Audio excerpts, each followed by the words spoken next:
Welcome to Martini Time. It's a beautiful day here in Blackstone in the center of the world, but then you too are in the center of the world. So, let's see what the frog brings up from the pond. What golden ball did it bring up? I'm a Martini priest. I was ordained by my uncle. Here's his picture. He left me his martini glasses and his shirts. And I wear the shirts when it gets hot. But and today a friend of mine wrote, this first time somebody asked me this, he said, it really confuses me. I think that was the word he used, but why you have such you're supposed to be teaching wisdom, and yet you seem to be teaching alcoholism. That's not compatible. Well, so what is a martini priest? Well, okay. I wanted to be, and I've told my story, I wanted to be a minister, but they rejected me. Sorry, Charlie, you can't get to the tuna factory. I have no credentials. I mean, I didn't get a degree in psychology or therapy, or I don't have any, I'm not in a lineage, so I got, even though, see the guy up there, he was my guru for a few years, but he died and I left, so I'm not teaching under his authority. I'm not teaching Siddha Yoga. I'm not teaching any tradition. I'm not a Buddhist, but I teach, and I don't teach, basically. I share. I share my experience. That's what I do. So I'm more like I'm not a institutional teacher, because you have to have a degree, and then you have to have something to teach, you see. I don't have anything to teach. I have no degree. I have no authority. I have no lineage. I got nothing. And yet, my heart's filled up with a desire to share. So what do you do? We're all in that position in a way. You have a passion, but nobody supports it. You have a yearning, something to give, some service, but nobody gives you a job to do that. What do? Just crawl up in a closet? Just deny yourself? Forget yourself? Kill yourself? And that's the form of death. Because I've tried this. I've said, what's the use? What's the use, And then when I say, what's the use? I start feeling useless. And you get what you wish for. What's the use? You feel useless. And that's not comfortable. So I'm creating myself here. So I want to be but then you see, I can't say I'm a spiritual teacher, because then I'm identified with something. I'm a spiritual teacher. And then so I teach from my experience instead of what institutional learning, you see. I teach from my experience. Now the definition of that, in religious terms or in spiritual terms, you have the institutional priest, the one who has knowledge, the one who's gone to school, the one who's ordained and confirmed by society and the institutions, and he has a robe, and he's something. And then you have a shaman. Now a shaman might be some yogi dressed in sitting in underwear on a pile of trash. A shaman is outside of the world. He left the world, went through experiences in the unconscious realms, and came back to the world with a boon, a treasure. He has a gift. And he may be weird. He may be a drug addict. He may be anything. You don't know, because he has no institutional clothes. And I don't even want to call myself a shaman, because then, he's a shaman. See what I mean? Everything gets labeled and attached to a word, and then, oh, I know who he is. He's a shaman. Oh, I'm not a shaman.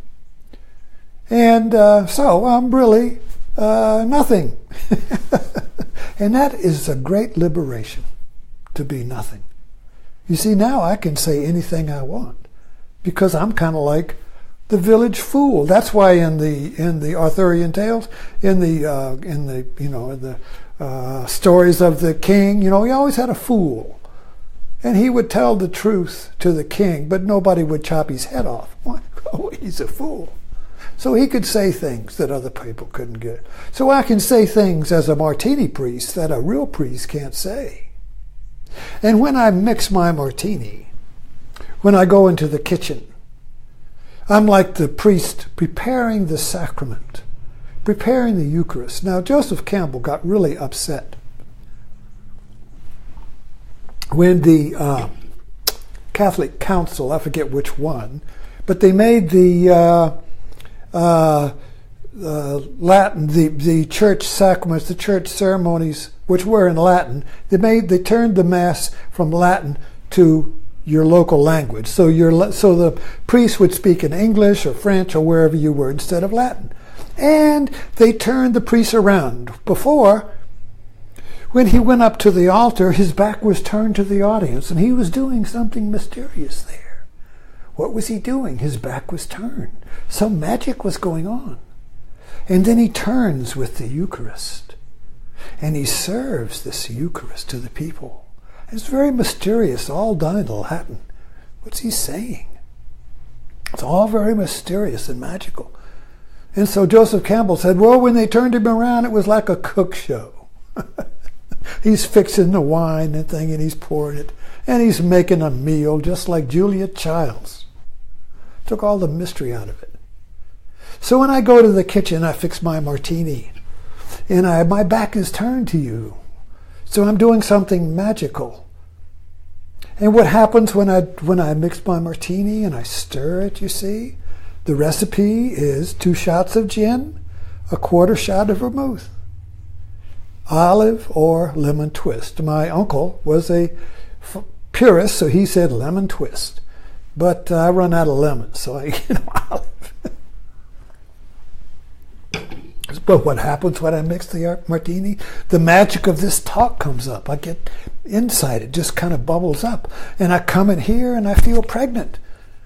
I feel alive. Something's alive in me and kicks and I want to come out, and I don't know what it's going to be. You see. So this can happen to you if you invent yourself. So I've got the best of both possible worlds here. I get to be a priest, and I get to have a martini. And I'm not scripted. I can say anything I want. For instance, this was my wife's Mortar and Pestle. And I named this talk the Mortar and Pestle of Christ. So this was, I was in the pantry rummaging around, and this was all crammed up in the corner, and I thought, my, what a beautiful piece here. This doesn't belong in the pantry. It belongs out here on my shelf with all of my little artifacts. Now, what caught my attention here? What is this? Well, then, what is this?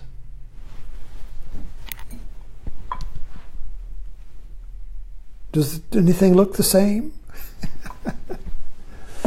This is a Shiva Lingam. This is an Indian stone sculpture in the worship of Shiva. And Shiva, well, anyway, you can see, where is Shiva? Well, you can't see him here. Okay. Anyway, I've shown you Shiva. But Shiva is a union of opposites, of male and female. This is an India yoga god, cosmic god. This is the union of the male and female. And it's India, this is worship. They pour milk on it, put flowers. It becomes like a luminous thing. Here it's it's pornographic, you see. And that's kind of how ignorant we are with symbols. So I looked at that mortar and pestle and I said, oh, there it is. The union of opposites. Now, how do I connect that with the Martini priest?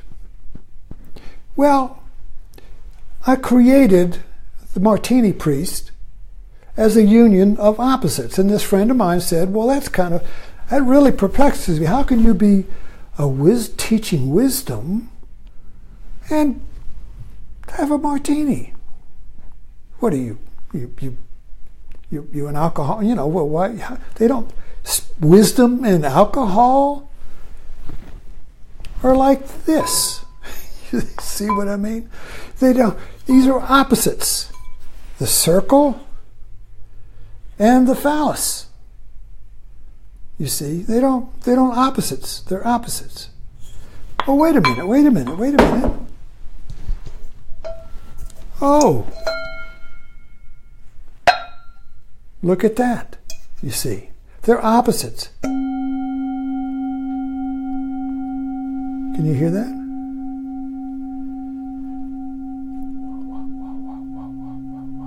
Can you hear? Oh, it just keeps going. Wow. Om.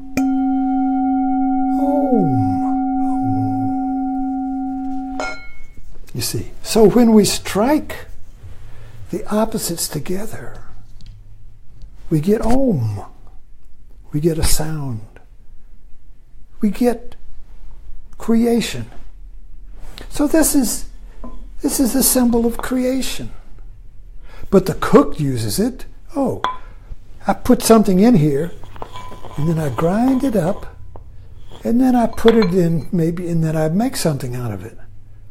So you have to make something, you have to grind up what you are. You have to grind up all the labels. You have to grind up all of the forms that you're attached to and you are afraid of leaving. You see, all the ideas, all the thoughts have to go into the mortar and pestle and be ground up, you see. And so when you grind, this is the spiritual path. It's a spiritual path of having all of your attachments and all that you think you are being ground up in the mortar and pestle of God. So that's what it's all about. So when you surrender to God, and there again, if you say God, well then you think, oh, well, is he a Baptist? You know, no, well maybe he's this or what. What is God? Where is God? You see, once you name something, you kill it. Once you name it, you slap it in your dictionary and you know what it is. But you don't know what this is. When you get ground up in here, you don't know who you are because you're all ground up. So life grinds you up. And I say, let it grind you up. Let God grind you up in his mortar and pestle. And you come out as something new. You come out as an invention. You come out as something you never thought you could be. You come out as something that nobody thought you could be. And they may not even know you. So you kind of have to dress yourself up in a metaphor. You kind of have to dress yourself up in a disguise. Maybe a fool. Maybe a martini priest. See? You have to have some clothes. You can't walk around naked. You can't walk around empty. When you get ground up, you can't walk around, in anything. But you have to wear something, or they put you in a jail. You can't walk. In other words, when you're empty, you still have to be something. You can't be the invisible man. You have to wear something. So what do you wear? Well, you invent your clothes. Women know how to do this. They invent themselves. Men, they wear the same thing every day. I wear the same shirt Every day, everything. Women, they invent themselves every day. I'll try this one. I'll try this today. I'll cut my hair this way. I'll do myself that way. They're always inventing themselves. You see, women, they're men. See, here. Men is this. Women is that. So you have to be both. You have to be the pistol, and you have to be the mortar. You see, you have to bring them together. You have to bring these two principles together in order to create some bread, in order to make something new. So in order to make something new in your life, you see, first you got to get ground up. First you got to get rid of all the clothes and the identities that you think you are. And you have to grind them up, you see, and that's not easy. That takes practice. That takes years. But you have to have your heart intention set on it, which is the intention of discovering life. You want to discover the yeast in life, not just the breadcrumbs, not just the loaf. You eat the loaf, it's all gone. You want the yeast. You want what makes your life rise. You want what makes your passion flourish. You want what makes your words come out spontaneously. You want to love. You want to be real. So you got to get a mortar and pestle. And you got to submit yourself to the grinding. And then the yeast will be there, and you'll be something that you didn't know was possible.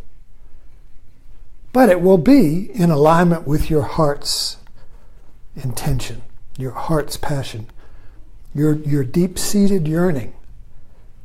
That's the seed that has to be freed by the mortar and pestle. And then life will water it, and everything will come and even feed it. That's what life does.